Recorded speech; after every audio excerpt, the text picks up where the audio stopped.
My problem is I keep developing things which are big and expensive and extravagant, because that's what I would like to watch. But I have to write to my strengths of what I think I'm good at. I can't write a sort of Sally Wainwright domestic drama, which, you know, she's brilliant. And there are many other writers like that, but I can't write that.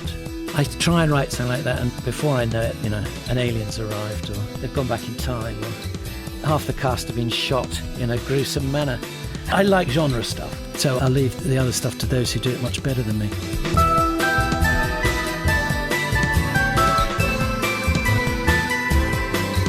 Hello, I'm Laura Shaven, and this is The Offcut Straw, the show that looks inside a writer's bottom drawer to find the bits of work they never finished, had rejected, or couldn't quite find a home for. We bring them to life, hear the stories behind them, and learn how these random pieces of creativity paved the way to subsequent success. This is the second part of my conversation with Charlie Higson. So, rather than run through his many achievements all over again, you're better off hopping back one episode for the full introduction. The headlines, though, you probably know him as the co-creator, writer and star of The Fast Show, and or as a best-selling novelist, author of the Young James Bond series, and a whole range of crime, horror and young adult books. In part one, Charlie's offcuts included a mashup of 2 Monty Python sketches for a Harry Enfield show, a scene from the first episode of a big-scale TV drama about the young Winston Churchill, and a wonderfully creepy short story that predated Frozen by several years. And the variety continues in this episode. So, picking up where we left off, here's Charlie introducing his next offcut, though do be warned, there is a fair bit of swearing quite early on. This is a film script which I wrote in 1998 called Don't Go Crazy. Interior, pool at the gym, evening. Alex, Phil, Lester and Rob are sat around the pool. It's good to have you back, Phil. The pool felt empty without you. Well, I just... Don't say anything depressing, Phil. I came here to relax. Alex, have you ever considered taking a bit of exercise while you were here? It is a gym after all. I only come here for the pool and the sauna. You do 2 lengths, then you sit there drinking wine. It relaxes me. But maybe if you did some exercise, you wouldn't be such a fat fuck. I'm not a fat fuck. Well, you're not a thin fuck. Who says I have to be any kind of a fuck? Oh, you're definitely a fuck, Alex. That's not in dispute. And you're definitely getting fat. You're a fat fuck, Alex, let's face it. You only need to be as fit as your lifestyle requires. All these freaks doing weights and tramping for hours up imaginary staircases. What do they need to be so fit for? They all work in offices, for lifting phones to their ears, for opening their car doors. No, to look better, to be healthier, to not be a fat fuck. I'm perfectly healthy. All blokes think that. Look, it keeps Sarah off my back. She thinks I get some exercise so she doesn't keep on at me about me dying young. Christ, I would have thought she'd be relieved. The thought of living with you. We're perfectly happy in our own way. We've worked out a system. If you want to be successful in a relationship, Phil, you have to have a system. You pompous prick. Well, I hope it's cheering you up, Phil, having a go at me. You know, what you need is a fuck, Phil. It's fucking that's fucked me up, Lester. Girls, what I actually need is to stop thinking about fucking. Your problem with women is you appear too fucking desperate, Phil. Can you tell me something? Can you tell me why I should take any advice on women from you lot? You've been 10 years with the same woman. You've never spent longer than about 10 seconds with one woman. And you have an almost supernatural ability to attract mad women from miles around. Hello, I'm bonkers. Ah, well, you must go out with Lester then. Well, at least we're all getting a fuck. I don't know. I don't really like sex anymore. What? I find it too troubling. I know Sarah too well, and I just feel so ridiculous. And it reminds me too immediately of my longing and my need. Yeah, I know what you mean. You're all fucking bonkers. OK. There's a lot of bad language in there, isn't there? Yes, there will be a warning before this episode goes out. Don't worry. Explicit. E for explicit. But it's all right. Don't mind a bit of swearing. So Don't Go Crazy is the name of the film script. Tell us about it. Tell us about the story. Well, one of my favourite American crime authors is Charles Willeford. He wrote some brilliant books. And I was reading one of them, and it was quite a lot of it was these 4 guys sitting around a motel swimming pool in America, just kind of shooting the breeze with each other. And then it develops into a crime story. And I quite like that idea. I thought, I want to just start a film like that. So it starts with these 4 guys around a swimming pool in a gym in London with a view out over the city. And it was a way of writing about men and it was a way of writing about London. And I developed it originally. I thought it would be good for me, Paul Whitehouse, Mark Williams and Simon Day. So we would play these 4 friends. And the basic premise is one of them, which would have been Mark Williams' character, announces to his mates that he's had enough and he wants to kill himself. Right. And I thought I would turn around what the normal story is, that it's about how they try and persuade him not to. And, you know, he's got a great life. He shouldn't throw it away. But in this one, they go, all right, then, well, we'll help you. and and so they do. And they sort of discuss how they should do it and what should happen. And they sort of set up things which he doesn't go through with. And obviously, in the end, he doesn't kill himself. And everything that they've done actually persuades him that he doesn't want to do that and that they are good friends. And along the way, it's a comedy about blokes, really. Yeah. And a lot of it is about how blokes don't, you know, when they get together, they don't really talk about personal things and emotions and stuff. Mostly talk about films they've seen or football or cars or whatever. So, yeah, and I quite liked the script. I thought it was good. And for a while, I was developing it with Working Title Films, who I got to know through doing Randall Hopkirk Deceased, because that was through Working Title Television. They set up a television arm. So I got to know Tim Bevan and Eric Fellner, the two guys that run it, and we started developing the film. But the film world works very differently to the TV world, and it's quite slow and cumbersome.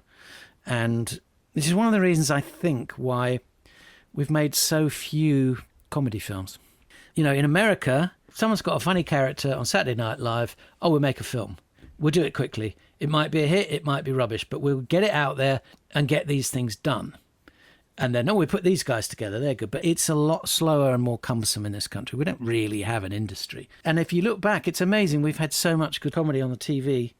Very few good comedy films. So this would, in fact, sort of be a fast show film. Yes. But not with the millions of characters. Although, you know, the way these things go, once you get into the film world, suddenly it's, well, we can't get the financing if it's you guys. But if it's Hugh Grant, whatever.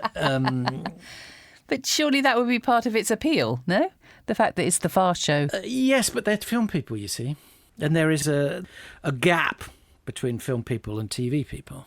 And often when someone eventually gets around to making a film, it's a bit late, it's a bit after the event. You know, like the Alan Partridge film was 10 years too late, really. Oh, great film, though. And probably not as good as a TV show.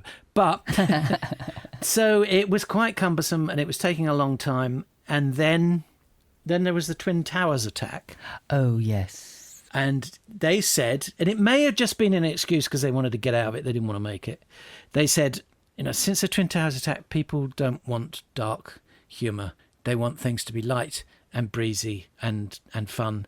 And we think this central idea of them trying to help him commit suicide, you know, could you change it that actually they're trying to persuade him not to? And I said, well, yeah, but that's the whole joke. Yes. That's the whole idea of the film. And things do get changed because of things. I remember I was asked by Working Title if I wanted to work as a script doctor on this thriller script that they were developing. And I read it and I thought, I don't get this. And I went back to them. I said, I really don't understand what it is about this film that you wanted to get it made. What's this kind of USP that you thought, yeah, because it's mystifying me. And they said, well, we were originally developing it as it was going to be the first Channel Tunnel thriller, and it was about someone planting a bomb in the Channel Tunnel. But then someone else announced they were making a film of that, so we took that part out of it. And I said, yeah, but that means you just don't have an idea. There's no idea behind this film. And this happens a lot in that world. You know, you get a certain amount down the line, we've got the financing, we've got this, we can't do that, but we'll take that out. And suddenly you've got something that makes no sense at all. So I didn't pursue Don't Go Crazy. And obviously, if I did go back to it, it would not be with us in it anymore. But I still think it's quite a funny script. And they're quite interesting characters. Well, I mean, there's a renewed interest in the Fast Show. You're going on tour. Yeah, but we're too old. You know, this was written for people in their late 30s. And it couldn't be for people in their early 60s or mid-60s or however old your team are? We could do. Well, I'm just thinking, could BBC finance it partly, or, sort of as not a TV special, but... BBC couldn't. We can't be seen to encourage people committing suicide. Oh, God, right, OK. Again, I've got hundreds of these things. I've got so many unmade films. I've got so many pilots and Bibles for TV series that I've worked on. It's often something will lie fallow for a while, and then you'll meet someone, you'll have a conversation, we're looking for this type of thing. You say, I got something like that. It's like my picture book, my first picture book, What's That Noise, that I've done with a fabulous Nadia Shireen. I was with her and she said, have you ever written anything we could work on together? I said, well, when my kids were little, I wrote this story, I never really finished it, about a boy who gets inside a cardboard box and makes a lot of noise. She said, I'd like to see that. And I dug it out, and I think the last version of it was from 1994. And she said, no, this is great, let's do it. So I kind of finished it and we published it. So, things can get us a second lease of life and come back. OK, let's move on to your next offcut. What is this one? This is a Doctor Who script that I wrote in 2016 called The Birthday Present. Interior, house in the desert, back room, day. Amy and the Doctor find themselves in a bedroom full of British 8th Army desert troops in shorts and wide helmets. A bed stands against one wall. There's a back door here and 2 glassless windows. The troops are firing from the windows and through the open doorway. Throughout the scene, they completely ignore the Doctor and Amy, who duck down as an explosion outside sends a cloud of dust into the room. Sniper! A bullet cracks, and one of the soldiers falls away from the window, dead. Grenade! He lobs a grenade out. There's an explosion across the road. It's chaos. Bullets everywhere. The Doctor and Amy cower, trying to avoid being hit. German machine gun nest at 5 o'clock! I'm on it! He runs out into the street. There's the rattle of machine gun fire and a cry. The machine gun rakes the building. 2 more soldiers fall back, dead. See the pyramids and die. There's something not right here, Amy. Will you stop saying that? Another soldier goes up to the window. All soldiers look the same in uniform, but he looks identical to the one who ran out into the street. Sniper! I'm on it! Look around you, Amy. What is wrong with this picture? What, you mean apart from the guns and the explosions? Grenade! The soldier who just shouted grenade, wasn't he shot before? I don't know, I was too busy ducking. Concentrate, Amy. We're in the middle of a battle, and yet... There's no blood? there are no bodies. Indeed. As they look around the room, there's no evidence of the several soldiers who have been shot. Keep your eyes on one of them. OK. Wait till he's shot. What? Just watch. Amy watches as the second British Tommy is shot and falls dead. He sprawls in the dust on the floor among broken pottery and ammunition cases. Nothing's happening. What am I supposed to be looking at? Over there. Amy spins round to look where the doctor's pointing. Can't see anything. Turns back to the dead soldier who has disappeared. Where'd he go? I'm not sure he was ever there in the first place. What's going on? I think we're caught in a wrinkle of time. We're seeing different times at the same time. But that's impossible. No, it's not. Space is folded in on itself. That's how the TARDIS is able to travel anywhere and to any time. Look. As the gun battle rages around them, the doctor pulls a blanket off the bed, uncovering a white sheet. He fishes a large marker pen out of his pocket and draws a dot on the sheet. OK, we're here. North Africa, 1943 or thereabouts. And over here... The doctor draws another point, a long way away on the sheet. Is ancient Egypt, 4567 BC, OK? He hands the marker pen to Amy and points to the dots. So how would you get from here to there? Amy draws a straight line across the sheet. No, too slow. That would take centuries. The doctor tugs the sheet off the bed and scrumples it into a ball, oblivious to the bullets that smack into the wall all around him. Then he carefully peels back the layers, revealing that the two dots are now touching. Abracadabra! You didn't submit this script, you said. Well, it's a long story. I knew Russell Davies enough to say hello to him and have a conversation. I knew Stephen Moffat much better. And when he was showrunning, we talked about me possibly writing a script. And I wanted to do something because they'd never done it. I said, look, computer gaming is such a big thing with kids. You haven't ever done anything about that. You should do. But the interesting thing about the showrunners is that Doctor Who very much kind of is a representation of whatever their concerns are. So Russell Davies, there was a lot of human drama, but there was also quite a lot of satire in it. Stephen Moffat, as we know, is a brainy fellow, and he likes kind of complicated, brainy things, and that's what he likes writing about, and making up incredibly complex, folded-in stories. And, you know, his Doctor was quite similar to Sherlock Holmes. So he liked some aspects of what I was talking about, but obviously he wasn't that excited by the idea of computer games. It wasn't really part of his world. But I play a huge amount of computer games, and my boys did too. And it was interesting that under Stephen, the Doctor Who probably started to move away from being aimed at 10-year-old boys and girls. But what was great was it was a series. You know, there was science fiction and there were adventures, and it was great that the hero of it was different to the other sort of heroes you were shown. A male hero who didn't have a gun, wasn't beating people by fighting. He used his brain and he used technology and wizardry. He's a wizard. But Stephen, the scripts became very complicated and complex, and he started getting very interested really in what was the online fan community, and particularly American online fan community. He was trying to push it into America where it would be aimed at an older audience. And I felt it did slightly move away from being a fun Saturday night show for kids to watch. And so mine was about how it's the sort of Tron idea that the Doctor and Amy get trapped inside a game, which, I mean, obviously you can't do. So it's a game. The game essentially gets inside you. It starts to manipulate your brain so that you think you are in a real world, but it's a game that this thing is playing. So, I had a lot of fun writing it and working it up. And I worked up a pitch document. And Stephen was so busy that it was months, even I think years, before I eventually could have a meeting with him. And I developed it to a certain extent. And it's quite interesting, the Doctor Who world, there was a huge team, a sort of support team to keep this thing running. And, you know, it was a bit like trying to get to see the Emperor, but only dealing with his minions and his court, or trying to get access to the Pope or something. So eventually I got through to Stephen. And he's very energetic and full of ideas, throwing ideas out there. And my story was quite straightforward. It was about gaming. You know, it's about the universe could be about to be destroyed, and he realises that someone is playing a game and they don't realise, and they are actually controlling everything that's going on. And it turns out that it's just a young teenage kid. And Stephen says, well, you could try this or do that. And yeah, it'd be great if you went there. And it started becoming more Stephen Moffatish. And I was saying, well, that sort of makes it a lot bigger and expands it all. He said, don't worry about that. No. We'd never worry about that when we start. We'd make it as big as we can and throw as much as we can and make it exciting. And then when we know what the budget is, we worry about this stuff and then we pull it back. But you know, don't restrict yourself now. So I went away and did what he said and came back. And the team said, I didn't get access back to him again. The team said, well, it's just too big and expensive. We can't do this.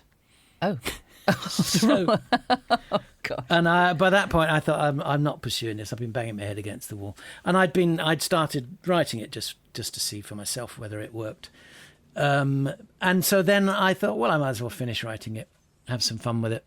So I did write it up into a complete script. I mean, you can tell when it was written, it was still Matt Smith and Amy Pond. And so I've just sat on it since. Could it be resubmitted now, do we think? Well, Doctor Who has changed so much now that it's become a different show, really. It seems to be about something else. And nobody really knows where it will be next. I mean, it was interesting because when Chris Chibnall took it on, I'd been working with him I was in Broadchurch, and he was talking about what he was going to do with it. And he said he thought the bar to entry was set too high, and that a 10-year-old kid coming to this would be absolutely mystified. He said he was going to strip away all of that, go back to basics, and do like a reboot like they did with the Marvel comics and stuff, Year Zero. And he sort of did that a little bit, but he did also at the same time change quite a lot of for want of a better word, the DNA of the series. It became a bit of a team. And also, much as I love Jodie Whittaker, again, who I'd worked with on Broadchurch, and she's a brilliant actress, and she was great as Doctor Who. I felt it was a shame because it was the only show on TV in which a male hero wasn't an action man. And I thought that was such a good role model for boys and was giving them something they weren't getting elsewhere. It was really interesting to see what happens when you make it a woman. But for me, that changed what I thought was a real strength of the show. Now, another huge TV franchise you got involved in, as you've mentioned, is the Randall and Hopkirk Deceased relaunch, which I loved as a child, the original. I also loved yours as well, but I had a bit of a crush on Hopkirk when I was very young. But you wrote and produced the whole series, and it starred your mate, Jim, Vic Reeves and Bob Mortimer. That sounds like a huge endeavour from being a writer or a performer, dabbling in the two. But I also played a different character in every episode, rather foolishly. Oh, did you? Very, very Alfred Hitchcockian. I didn't, yes, it was. I didn't write all of it. I was the lead writer. I was the showrunner, although we don't really have that role in this country.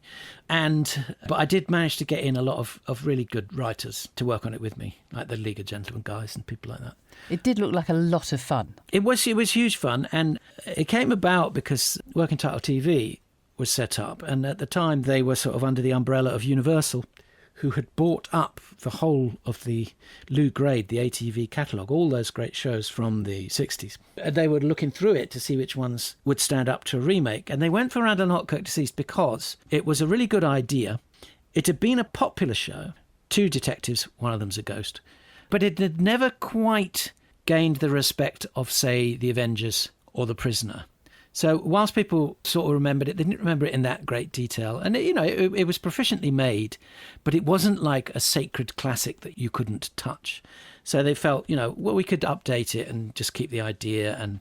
But Vic and Bob, an interesting choice. Well, Vic and Bob got in touch with them and they said, we hear you're talking about making Randall Hopkirk Deceased. Vic's white suit was obviously inspired by the original Hopkirk Deceased. I did not know that. Yeah, and so they said, look, we'd love to have a go. We want to get away from doing Shooting Stars. We want to do something different, have a go at doing something with a story. And suddenly it became a package. You think, yeah, Randall Hopkirk with Vic and Bob, that's a thing. And they said, would I, because they liked me as a writer and someone they liked working with, they said they didn't want to write it themselves. They didn't feel that was their forte, but would I like to write at least the pilot? So we did, and we developed it, and people liked it, and then we came up, to run as a series, and I said, well, why don't I show run this thing, because I know how it all works, and it's just something I wanted, I'd always wanted to do that kind of thing, and also direct some of it, but it nearly killed me. It was so much work, and yes, it was huge fun, but incredibly stressful. Filming is, it's a grind. You're constantly fighting time, money, the weather, actors getting it right, and to be stuck with no escape, from the day run, writing it, to filming it, to editing it, to all of that is a huge amount of work, and it was very stressful. But you went back for the second series, did you? Yes, yeah. But also, I think by the end, that was when it was more stressful, because by the time we'd finished filming the second series, we kind of knew that the show hadn't taken off the way the BBC wanted, and they weren't going to do another series. So once you've got that drive and energy taken out of it, it becomes even more hard work. But it did mean that the last couple of episodes we shot, we just said, look, let's stop trying to keep everyone happy and let's just go bonkers. OK, let's move on now with your next offcut, please. This is a children's story called Faraway Forest Friends that I wrote in 2004 and never published. Little Dingle was the happiest and prettiest fairy in the forest. She wore the nicest dresses and had the most popular friends. It didn't matter that she wasn't very clever, because her eyes were like 2 shiny buttons.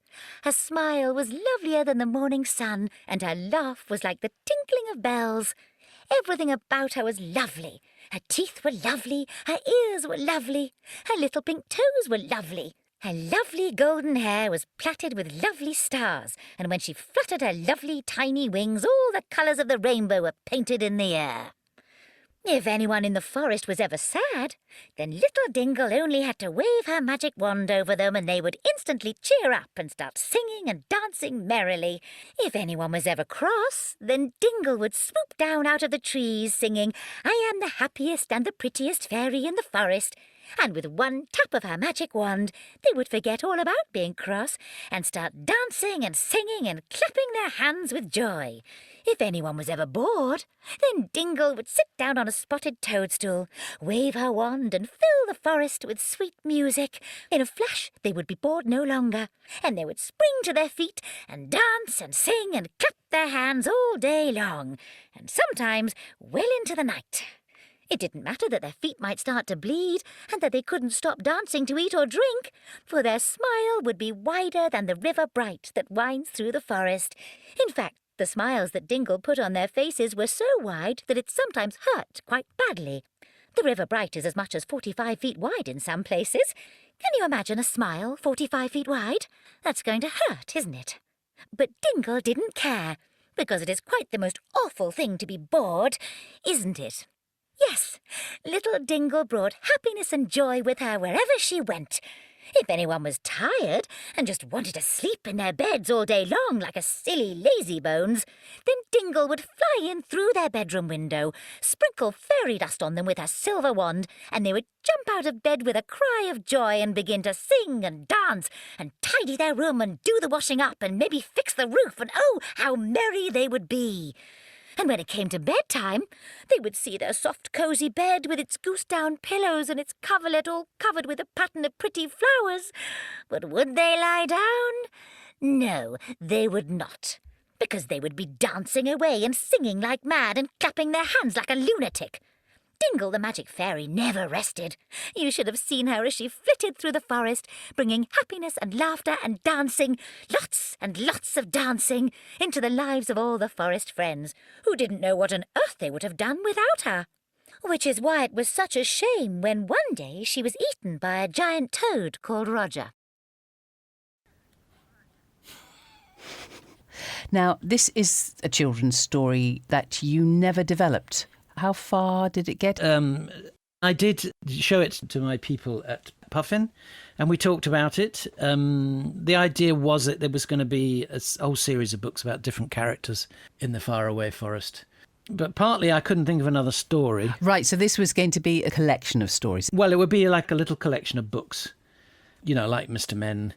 Series But a lot more text than Mr. Men. Well, that's the thing, is it was... But at the time, there had been things like A Series of Unfortunate Events, which was a lovely set of little hardback books for slightly older readers, but, you know, sort of breaking down the barriers, I suppose, of what you expect for certain reader ages. But yes, as I say, but partly I didn't press on because, again, probably something else came up and I wrote another book instead. But also, and you could see there's a couple of moments in there that even as far back in 2004 that people were starting to think, and certainly publishers, they have to be very, very careful, you know, about what you can and can't put in a kid's book. And there had been a rise in more irreverent books, but there was a backlash, was there? Yeah, to a certain extent, you know, What could you not say? What were you not allowed to imply? Well, you know, bleeding feet, someone being described as a lunatic. The story ends with her. There's this sort of big fairy tale book that she produces, and she ends up. They free her from Roger the Toad, but then she flies off and gets snapped shut inside a big fairy tale book, and everyone cheers because they don't want her back.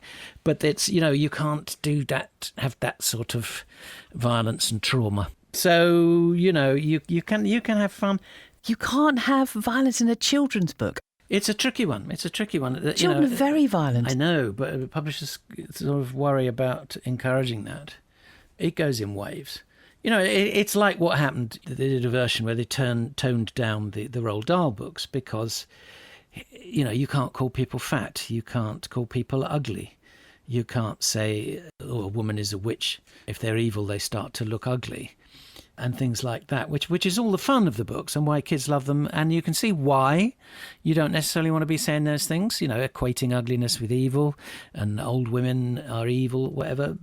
But without that, books can be Boring. A little boring and bland. So, I think there was a certain sensitivity about that when I went, even back in 2004 when I wrote that story. Okay, fair enough. I think if I had come up with loads of other stories and ideas, I would have pushed it. But alternatively, I might go back to it one day and say, well, let's just try and make this work as a fun little one-off and let's see what we can get away with. So, obviously, if anybody doesn't know, apart from your fame from the Fast Show and also being a prolific novelist, you've written a lot of stuff for younger readers that has been published, but you're probably most well known in the younger reader space for your novels featuring the young James Bond. Now, how did that come about? Was that your idea or was it suggested to you? Well, no, it wasn't my idea at all. It was generated by the Ian Fleming estate, Ian Fleming Publications, IFP. They were looking ahead to the release of Casino Royale and the whole of the James Bond film franchise being rebooted and refreshed. And so they knew there was going to be a lot of stuff about Bond. It was also coming up to the centenary of Ian Fleming's birth in the early noughties. And there had been many continuation Bond novels after Fleming, more than he wrote. There had been more continuation novels. That had been permitted by the estate? Yes, they were all commissioned by IFP. They were wanting to remind people where Bond started as a literary creation. So they were looking at finding, serious, inverted commas, adult authors to write continuation novels, which ended up being the likes of, the first one was Sebastian Faulks, then they had William Boyd, and eventually Anthony Horowitz. But Anthony Horowitz had huge success at the time with his Alex Rider books, which were very much a contemporary teenage James Bond. Yes, my son's read the whole lot of those. Yes, and so they thought, well, we've got the actual James Bond. We should do our own books about the early life of young James Bond. And really on the back of Harry Potter, kids' books had become a viable thing. There was money to be made, the writers were being taken seriously, there was a big resurgence in kids' reading, and there were various other authors who were doing things. There was Robert Muchmore wrote a series of sort of young secret agents called the Cherub series. Oh, yes, we read those as well. Yep. And so they were thinking, well, we should do our own young James Bond books. And I wrote these 4 crime books in the early 90s, and I had a fantastic editor working on them called Kate Jones, who ended up working for IFP, and she was in charge of these new projects. And she suggested that I might be a good possibility to write the young James Bond books. She knew I had boys, she knew I was a big James Bond fan, and she felt that my writing style, the sort of very stripped back, hard-boiled, say American style, would work very well with kids because it's very unfussy and unflowery and it's sort of straight to the point. And so she approached me and said, was I interested? And I said, God, yes, I'm interested. I'd love to do that. It'd be the perfect thing to write for my own boys. So I got the gig and I had a huge fun writing them. I wrote 5 of them, but then I thought, if I don't move on and do something else, that's all anyone will want for me, because they sold really, really well. And I thought, I don't want to be stuck for the rest of my life working on somebody else's creation, essentially. Sure. Time for another offcut now. Tell us about this one, please. This is another unmade film script I wrote in 2013, based on Beauty and the Beast, called Beast. Interior, hall, night. Bella comes into the hall. Hello? Cautiously, she goes up the wide staircase. She sees an open door and walks along the landing towards it. Interior, Madame's room, night. Bella's bags are in the old lady's bedroom, which has been tidied up a little. It is dimly lit by an old lamp. Bella opens the wardrobe and finds that her clothes have been hung up neatly. She looks around. There is an old-fashioned dressing table with combs and brushes, makeup and perfume, etc. The room is more grown up than her own room at home, and there is something of a fairy tale feel about it. She sits on the bed, takes out her cell phone, starts to dial. You're as beautiful as your picture. Bella looks up, startled. The Beast is in the doorway, backlit so that she cannot see his face. He is nevertheless a huge, menacing presence in the cramped space. I wish I could say the same for you, but I can't hardly see you. That's for the best. So, what do I call you? As far as you're concerned, I don't have a name. You will need to give me your telephone. Do you want to come and get it? First, turn off the lamp. Don't you think you're taking this anonymity thing a little too far? Turn it off! Bella cringes back, then turns the lamp off. The beast steps towards her, a vast, lumbering shape in the near darkness.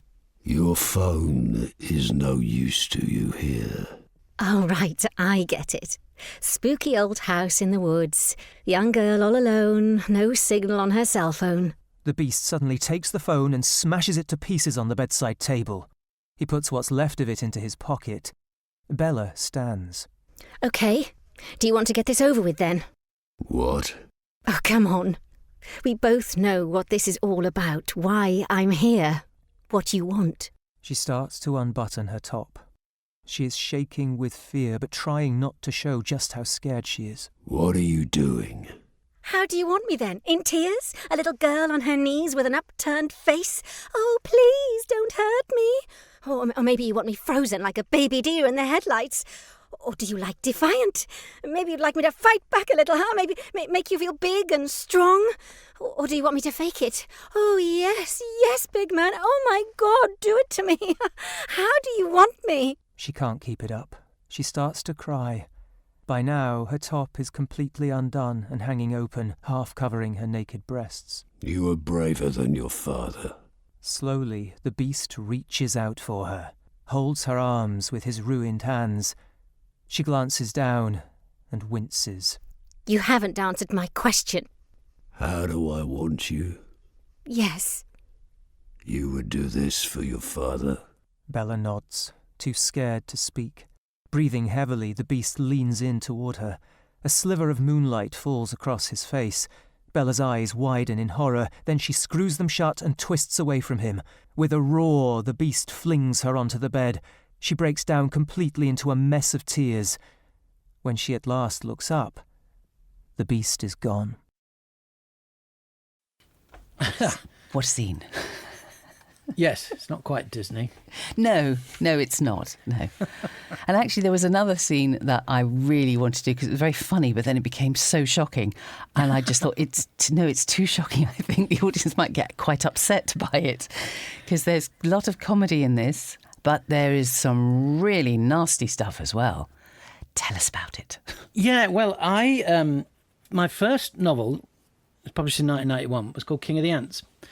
And George Wendt from Norm in Cheers was over in London working on something, and a friend of mine was working on it, and for some reason he gave him a copy of this book, King of the Ants, and said, here, George, my friend's written this.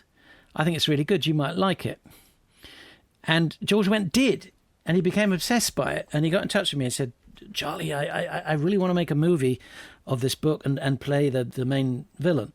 And I was a bit nonplussed, and I said, well, great, let's try it. And we tried to do it, but I mean, that book is, yes, it's quite nasty. I think many people are surprised, certainly with my earlier books, they are quite dark.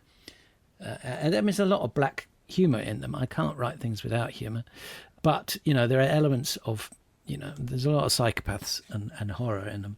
And as a result, we found it hard to get made. But George Wendt was a very good friend of the American film director Stuart Gordon, who probably is most famous for Reanimator. And he then went on and did a lot of sort of kind of horror, fantasy, sci-fi stuff. And his career was going great. And he developed and was about to direct Honey, I Shrunk the Kids when he had a heart attack. Oh. And as a result, they couldn't get the insurance to make that, and he couldn't make films over a certain budget. So George Wendt said, well, maybe we could do it with Stuart. And so we did a film of King of the Ants, which I kind of Americanized. It was all filmed in LA, and George was in it. And was it called King of the Ants? Can we look it up and see it? It was called King of the Ants, and it's just been re-released in a very posh DVD. So it is available to watch. It's quite full on, and it's quite nasty. And then later on, he said, I've been approached by this movie company to try and develop a horror version of Beauty and the Beast. Oh. So that is how I ended up working with Beast. And we worked for some time on the script. So it's a sort of cross between a horror movie and a gangster movie. This big guy has been incredibly badly beaten up and disfigured by these gangsters, but he's immensely strong. And he's a good guy like Beast is in Beauty and the Beast. He's a good guy, but he's quite violent. And I had a lot of fun developing it with Stuart and trying to make it horrific, scary, but also with a lot of black humour. So there's a lot of things in these, particularly in these kind of cheap exploitation movies where someone says, I'm going to stick my hand so far up your ass, I'm going to work you like a puppet. Uh-oh. But then he does. You see, normally in these films, they never follow through on it, but the Beast does. So I had a lot of fun with things like that. So it's body horror rather than supernatural. And we were developing it, but I don't know how much I can say, but I think the company that Stuart was working with, I'm not sure how bona fide they were in the end, because it suddenly all went quiet. And I didn't really hear any more about it. And I don't know if he went off and made a version of Beauty and the Beast with a different script. But that was it just stopped and didn't happen. Right. Have you ever tempted to be a director at all, considering you write so much stuff? Well, I'd love to. As I said, when I was a kid, that's what I really wanted to do, was be a film director. And I've directed TV. I directed some of Randall Hopkirk Deceased. We did some online fast show stuff, which I've directed. A series called Bellamy's People, which I directed. Ah, yes. So I love directing, and that always was my passion. But you haven't done a film. I haven't done a film. Maybe I should, because, maybe do a cheap horror film. Yeah. Because I do love horror. We've got enough scripts for it. Yeah, I know. Not short of material, must be said. Right, well, we have come to your final offcut. Tell us about this one, please. This is another pilot for a TV series that was never made. This was from 2020, and it's a TV series named after the diamond, and it's called Koh-i-Noor. Exterior Main Road, day. Wickham is walking along, the sounds of the demonstration in the background. He glances back to see Danny Boy, Colin and the thug following him. He looks up, checking where he is. Makes a decision. Exterior Dead End Street, London, day. Wickham enters a nondescript side street, loading bays on either side. The sounds of the demonstration diminishing. Danny Boy, Colin and the thug come in after him. Wickham stops, looks around. He can go no further. It's a dead end. You're right. It's dead. Nothing ever happens here. Which is why there are no surveillance cameras. Result. Exactly. Wickham squares up to the three men, still clutching his vulnerable sandwich bag. They can see now that he is tougher and more self-assured than they first assumed. There's a hard glint of anger in his eyes. You need to learn some respect.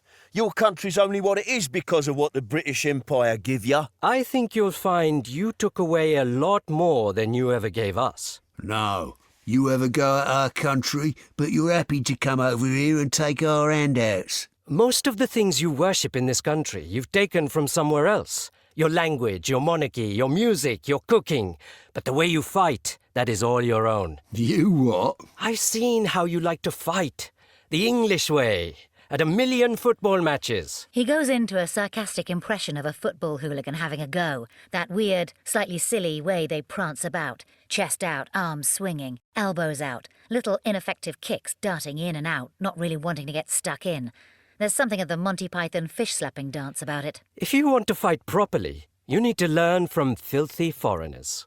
Well, maybe we'll learn you how to fight. Colin shoves Wickham backwards, then advances, and as he goes to shove him again, Wickham neatly sidesteps and performs a quick, intimate yet devastating self-defense move that ends with Colin flat on his back. Krav Maga, developed by Israeli Special Forces from Israel, home of the Yids. Now Wickham executes a perfect standing roundhouse kick to the head, and the thug goes down. Kung Fu from China, home of the Chinky Chonks. Finally, as Danny Boy goes for him, Wickham does a balletic double kick to the chin, and Danny Boy goes down. Kalari, the mother of all martial arts, from India, home of the Pakis.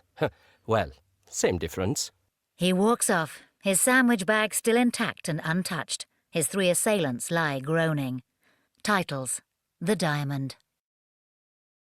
That's the cold open, then, of the pilot script. Yes. So Wickham was going to be like an Indian James Bond, is that right? Well, to a certain extent. I mean, he's a Secret Service agent, and The plot of it is that the Koh-i-Noor diamond, the famous and controversial diamond, is stolen, and he is tasked with trying to get it back. And the series sort of follows the diamond as it gets stolen and restolen by all the various different representatives of all the various different countries and cultures that claim that the Koh-i-Noor is theirs. So it is initially stolen by a bunch of white van men who are enraged that the British government is talking about giving it back. But the history of the Koh-i-Noor diamond is fascinating in that it passed through so many different hands that it's actually sort of impossible to say who it rightfully belongs to. And the story involves the Taliban, it involves Indians, Iranians. I was trying to have fun with it. If it had progressed to a series, I would have had to get in some Indian, at least one Indian writer to work on it with me, because it is it's a multicultural series. And, as with everything I write, there's quite a lot of humour in it, but it's a way of partly looking at history and modern politics and geopolitics. Oh, it's the most recent of the offcuts that you sent us, so that wasn't that long ago, 2020. Is there no chance it might be resurrected, do you think? It's a tricky one because, again, as I developed it, a bit like the Winston Churchill one, it is a huge, spanning continents story. Budget, are we talking about as a problem? Yeah, budget, but the scope of it is big, because it follows a lot of Indian history and the Middle East, and, there is action and adventure through it and kind of reconstructions of the past. Oh, right. So it's a big deal, but, it was developed at a time when the likes of Netflix were saying they wanted stuff, they didn't want everything to be American and about America, and they were looking at, they are now set up in somewhere like India. They make a lot of Indian content. And so there was a lot of talk of wanting to do series like that. And this was commissioned actually by an Indian team.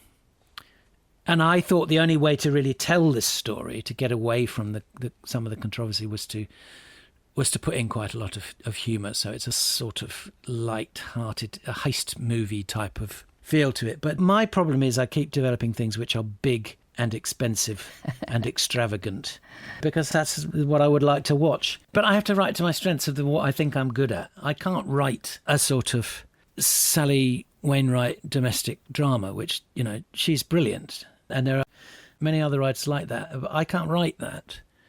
I try and write something like that, and, before I know it, an alien's arrived, or they've gone back in time, or half the cast have been shot in a gruesome manner. I like genre stuff, so I'll leave the other stuff to those who do it much better than me.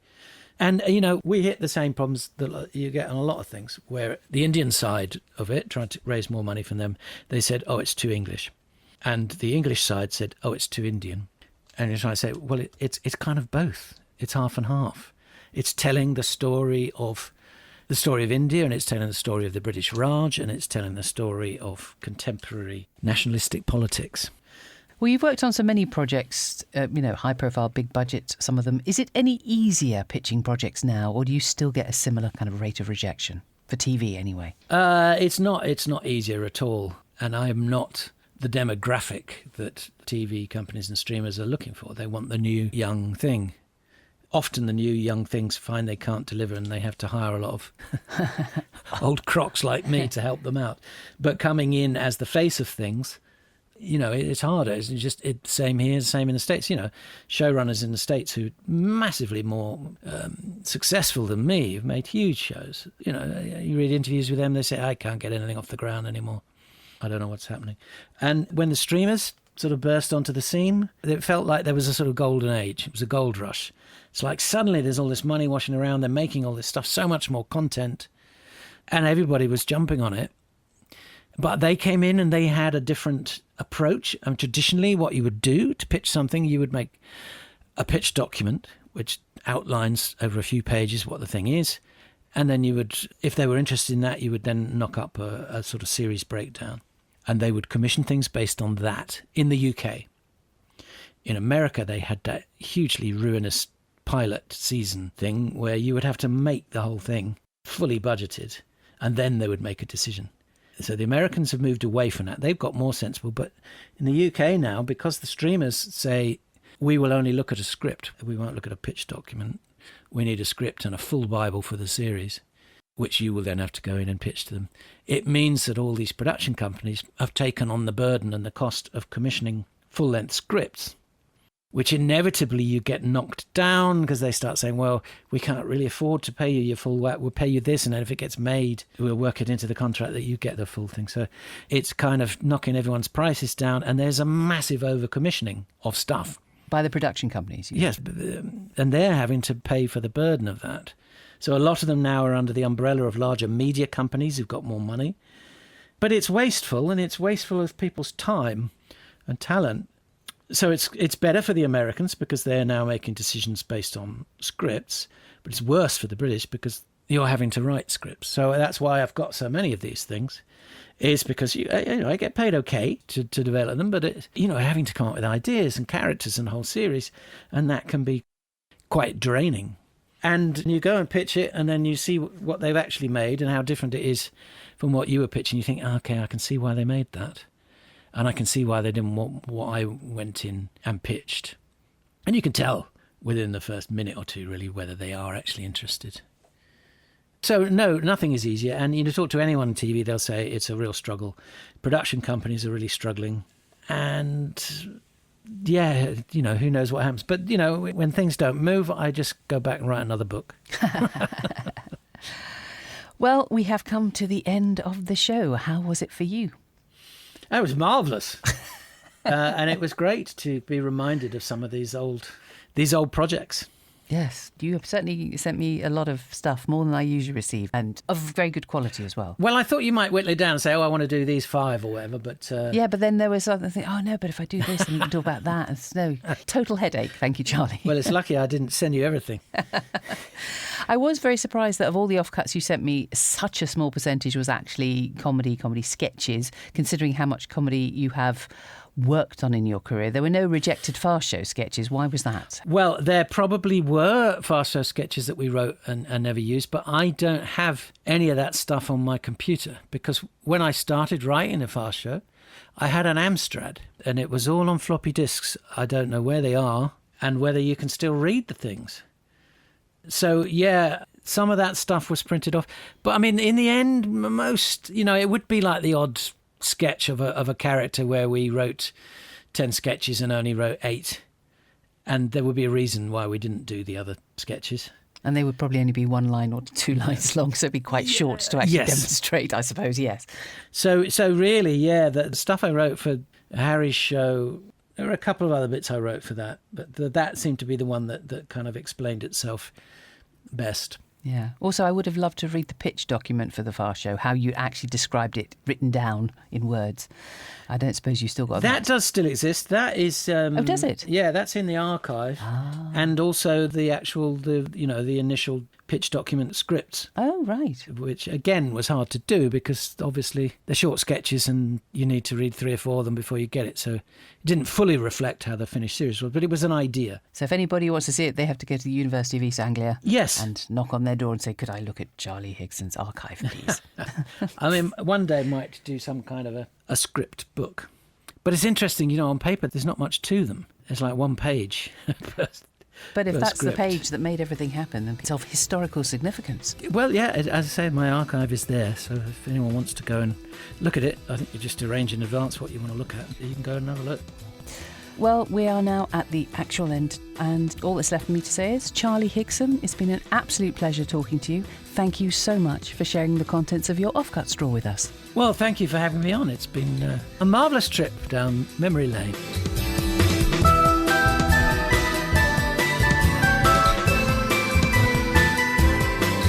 The Offcut Straw was devised and presented by me, Laura Shavin, with special thanks to this week's guest, Charlie Higson.